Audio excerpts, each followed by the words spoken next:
black people that get on the radio every day in white-owned companies, white-owned stations with white-owned sponsors that play the role of hypersexualized, hyper-criminalized male. I asked these advertisers, I say, I've got hundreds of songs a day that celebrate killing animals. Will you put them on your station? They said, no. I got hundreds of songs a day that talk about assaulting women and abusing kids. Would you put them on your station? They said, no. I said, I got hundreds of songs a day that talk about murdering blacks. Would you put them on your stations? They said, well, that depends. Depends on what? Who it's done by and who it's branded for.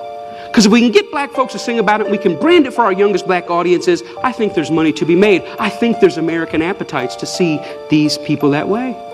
I said, how can you say that? They said, well, look, it's what these artists know. It's what they, black people, create. It's, matter of fact, our surveys say it's what they want to hear, which speaks of a sickness. How do we live in a society where somebody says, you know what, I'm inspired to write a song that celebrates murdering another person. And then a person says, I'd like to put that on my station. Another person said, I'd like to pay for it. And then there's people out here in the audience that go, I'd love to hear it, as long as it's black guys. Because even white people buy rap music, buy this type of stuff, because we know that when we want to hear about killing each other, we know who to turn to for that type of inspiration.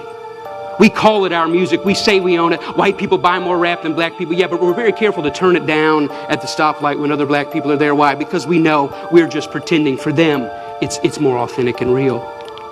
I always ask the companies, what about your name? What about your brand? What about your value? And the largest radio company in the world said this: it's okay that we only have drug dealers on our black youth stations. We only have murders on our black youth stations. We support black charities. We give out water at the Martin Luther King parade. I think we've got it covered. We've bought them off. Now, people get upset, the smartest guys in the room again. You're talking about censorship. I don't believe that. I believe in free art. Make whatever you want. I believe you should make music about anti-Semitism. I believe you should make music about killing dogs. I believe in this country you should make music about bashing homosexuals and driving them behind trucks. I believe you should make music about stringing people up on trees. I believe you should make music about killing whitey. I believe you should make all that music. But I also believe that in the mainstream marketplace, people should hesitate associating their name with certain content. You know, there's certain stuff you can't buy at the store. Certain stuff you can't get on iTunes because their brand doesn't want it. But if you want to hear black people celebrating killing black people, they got thousands and thousands and thousands of those things to sell you. I don't think it's about censorship. I think it's about American cultural hypocrisy. Because here's the truth. These black entertainers, they can't sing just about anything. There's some stuff that'll get them fired, and they get dropped, and they get fired, and they get slapped on the wrist, and they get disciplined all the time. Why? Because sometimes they step over the bounds. A very famous case is what happened with Rick Ross. Rick Ross is the Mammy Two Shoes, one of the many Mammy Two Shoes of our day. He's a black entertainer in a world carved out for him, and a role carved out for him by white entertainment companies. And one day he talked about, in the middle of a song that celebrated dealing drugs and killing blacks, he made a reference to date rape. And when he made that reference to date rape, that set social media on fire. That got 100,000 petitions in 24 hours. Hey buddy, date rape is no joke.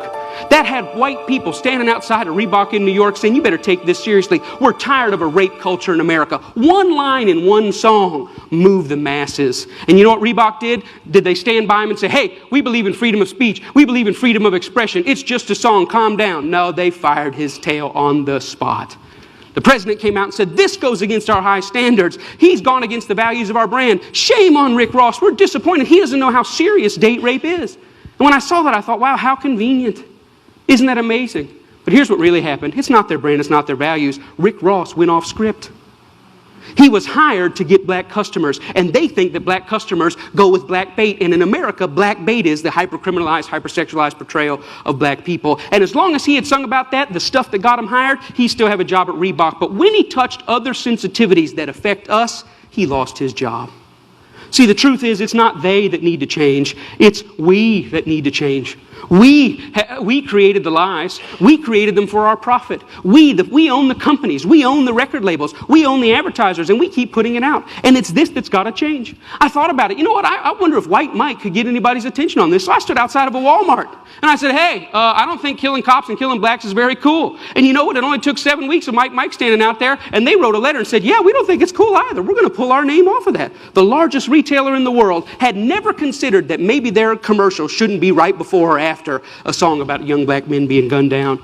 And I realized this, that black murder is normal, but it should not be. And I realized the importance at the coffee table, at every headline, every pastor's gathering, every family gathering to say, you know what, these black lives matter. It's not just another black kid. These are human beings. I'm doing my best in every way, shape, and form. Talks like this everywhere I can go to say, you know what, I was born in a world where black murder was normal. My kids were born into a world where black murder is normal, but I don't want to die in a world where black murder is normal.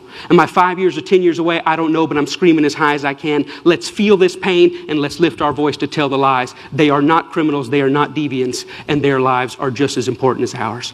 Thank you very much.